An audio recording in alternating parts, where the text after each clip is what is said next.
Mesdames, Mesdemoiselles, Messieurs, bonjour. Bienvenue à ce séminaire ou ces cours sur le Management 1 ou les fondamentaux du management, durant lequel nous allons aborder les points suivants. Dans un premier temps, l'environnement et l'organisation des entreprises. L'objectif, c'est de vous donner d'abord des définitions de base pour vous simplifier la compréhension. Ensuite, de vous montrer l'intérêt de présenter l'environnement et l'intérêt que le management, l'intérêt du management ou ce que le management peut apporter comme valeur ajoutée à l'entreprise. Il va l'aider à faire face à cet environnement. Et ensuite, les grandes fonctions de l'entreprise, que vous voyez sur le plan, sur le sommaire, sera suivi par la stratégie d'entreprise et nous allons finir par quelques définitions du concept du management. L'objectif, il est très simple. L'objectif de ce cours, il est très simple, c'est que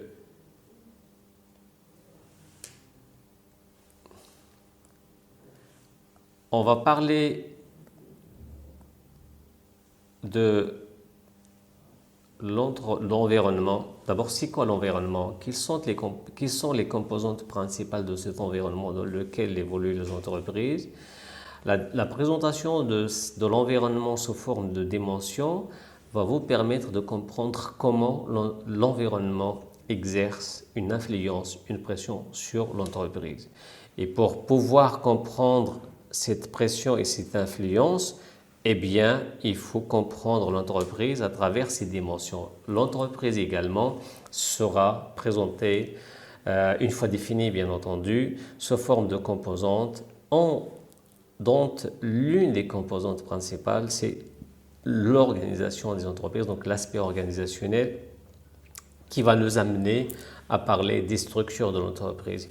Une fois que vous avez bien compris qu'est-ce que c'est qu'une entreprise, quelles sont ses contraintes, son processus, ses dimensions, une fois que vous avez compris l'environnement aussi à travers ces dimensions, eh bien là, on va vous montrer comment effectivement est-ce que le management est un processus qui permet à l'entreprise de faire face à l'environnement.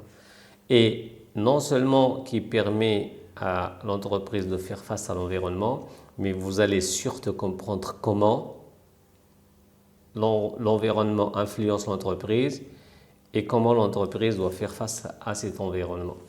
Voilà, j'ai planté le décor, comme on dit, ou j'ai tracé le cadre général. Eh bien, on va voir dans ce semestre, on va se focaliser sur l'organisation comme une activité principale qui compose le processus du management, comme on va le découvrir par la suite. Regardez cette première définition. L'entreprise, c'est une organisation qui met en œuvre différents facteurs de production d'une manière optimale pour atteindre les objectifs. Il ressort de cette définition de l'entreprise 4 concepts principaux. L'organisation en tant que technique, c'est la raison pour laquelle on va parler des structures organisationnelles. Un ensemble de facteurs de production d'une façon aussi optimale que possible afin de réaliser les objectifs. Voilà, si vous voulez, une première définition simple de base de qu'est-ce que c'est qu'une entreprise. Pour beaucoup plus de précision, une entreprise, bien évidemment, c'est un projet, c'est des hommes et des femmes qui, sur la base de matières premières, produit des biens et de services. Pour produire ces biens des biens et services, l'entreprise, il a besoin des clients, il a besoin des fournisseurs, il a besoin des moyens de financement, il a besoin des ressources humaines, il a besoin des administrations d'une manière générale. Alors, tout ce qui est externe, on appelle ça les parties prenantes avec lesquelles l'entreprise doit avoir des relations pour pouvoir produire des biens et des services. Par conséquent, cette entreprise, elle a une dimension économique, elle a une dimension sociale. L'entreprise comme dimension économique, c'est une cellule économiquement spécialisée dans la production des biens et des services échangés sur des marchés en vue de satisfaire les besoins par la consommation. Donc, la production génératrice d'un flux de biens donne lieu à la naissance, donne lieu en contrepartie à des flux de revenus, et l'entreprise doit renouveler son équipement pour assurer son développement, l'accumulation du capital par l'investissement continu. Donc, si vous voulez, il y a des facteurs de production qui permettent à l'entreprise de produire des biens et services. Il faut que l'entreprise rémunère ces facteurs de production cette rémunération peut prendre plusieurs formes. Si on doit résumer cette dimension économique de l'entreprise ou les fonctions économiques de l'entreprise, je dirais que l'entreprise, c'est une unité de production et de répartition de valeur ajoutée. Retenez ce mot parce qu'on en aura besoin. C'est une unité de production et de répartition de valeur ajoutée. Et bien, cette valeur ajoutée nécessite quelques explications. Un autre exemple de processus de production ou de la chaîne de valeur de l'entreprise. La chaîne de valeur de l'entreprise, si on reprend cette chaîne de valeur de Michael Porter, je ne vais pas rentrer dans l'aspect stratégique parce que vous aurez l'occasion d'étudier ça dans d'autres cours de stratégie d'entreprise, mais uniquement pour vous faciliter la compréhension, pour vous aider à mieux comprendre le processus de production dans l'entreprise, pour pouvoir comprendre cette dimension économique. La chaîne de valeur, c'est sur la base de plusieurs moyens, l'utilisation de moyens ou de facteurs de production qui permettent à l'entreprise de produire ou de créer de la valeur ou de produire des biens et des services. Cette chaîne de valeur elle est composée d'activités de soutien et d'activités prioritaires, ce qui constitue le cœur de métier de l'entreprise, comme la logistique interne, la production, la transformation, l'exploitation, la logistique, tout ce qui est marketing et les autres services dont l'entreprise a besoin pour créer sa valeur ou pour produire. Il y a d'autres activités qui sont des activités support ou des activités de soutien, comme la gestion des ressources humaines, le développement technologique, l'approvisionnement, etc. Mais c'est quoi cette valeur ajoutée que je vous ai demandé de retenir? Bien, la valeur ajoutée, c'est quoi? C'est la production moins la consommation externe ou la consommation intermédiaire. Je sais que des fois, c'est un peu difficile à comprendre par les étudiants, mais je vais vous donner un exemple pour pouvoir comprendre la valeur ajoutée. D'abord, l'entreprise doit produire de la valeur ajoutée pour rémunérer les facteurs de production qu'il a utilisés. C'est quoi la valeur ajoutée? C'est quoi la consommation externe? Regardez, si je prends cette montre, alors pour produire ce produit, j'aurai besoin, comme vous avez vu sur le schéma, de plusieurs matières premières. Donc je dois acheter plusieurs matières premières, le mécanisme, etc. et que je vais transformer dans un processus de production. Donc de la matière première jusqu'à la transformation, j'ai produit ce produit. Pour le vendre, j'aurai besoin d'un emballage que moi je ne produis pas, que je vais acheter auprès d'une entreprise qui fabrique ou qui fait des emballages. Je vais acheter cet emballage, je vais mettre cette montre dans cet emballage, je vais le vendre, le mettre sur le marché. Eh bien, quand je le vends, il ne contient pas uniquement ma valeur ajoutée. Donc, je dois extraire, je dois supprimer de cette valeur ajoutée celle que je n'ai pas produit, c'est-à-dire la consommation externe. La consommation externe, c'est toutes les matières que j'ai utilisées mais que je n'ai pas transformées, qui ne contiennent pas ma valeur ajoutée ou la valeur ajoutée de mon entreprise. Donc c'est pour cela que la valeur ajoutée, c'est quoi? C'est la production moins la consommation intermédiaire. Ça, c'est la dimension économique de l'entreprise. Et l'entreprise, elle a également une dimension sociale, c'est-à-dire on peut définir, on peut comprendre l'entreprise à travers sa dimension sociale. Et la dimension sociale, si vous voulez, peut être résumée dans tout ce qui est lié aux ressources humaines de cette entreprise, à travers la constitution des groupes, à travers la motivation, à travers les systèmes d'information entre les membres du groupe, etc., etc. C'est pour cela que la responsabilité sociale aujourd'hui, ça vous allez le voir aussi, je ne vais pas rentrer dans les détails, ça ne vous concerne pas directement pour cette année, mais la responsabilité sociale de l'entreprise, c'est quoi? C'est que l'entreprise doit prendre en considération pour la réalisation de ses bénéfices et de ses objectifs les 3 dimensions principales. Tout ce qui est lié à l'environnement, tout ce qui est lié aux résultats, aux bénéfices, c'est la dimension économique et la dimension sociale. Un équilibre entre les 3 dimensions est aujourd'hui obligatoire et nécessaire pour qualifier une entreprise de socialement responsable. La dimension sociale de l'entreprise est tellement importante. Pourquoi? Parce qu'elle est source de création de la valeur ajoutée et tout cela, vous allez le comprendre quand vous allez étudier la gestion des ressources humaines en profondeur. Voilà, si vous voulez, une première définition. Les entreprises peuvent être aussi classées selon plusieurs critères. On peut classer les entreprises selon plusieurs critères. Des critères économiques, comme la classification par branche. Une branche regroupe les entreprises fabriquant le même produit.